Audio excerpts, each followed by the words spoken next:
ఒక్క విషయంలో నేను గౌరవనీయులు బట్టి విక్రమార్కకి నా హృదయపూర్వక కృతజ్ఞతలు కూడా చెప్పాలనుకుంటున్నా.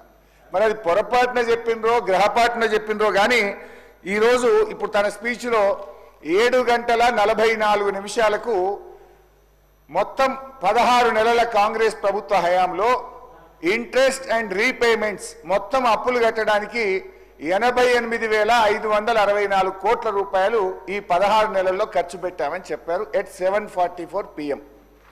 గౌరవ ముఖ్యమంత్రి గారు ఈరోజు 3:58 ఇదే అసెంబ్లీలో ఏం చెప్పిండంటే మేము 1,53,359 కోట్లు అప్పులు మిత్తుల కింద చెల్లించామని ముఖ్యమంత్రి గారు చెప్పింది. అంటే 4 గంటల్లోనే ఎంత మారిపోయిందో చూడండి అధ్యక్ష.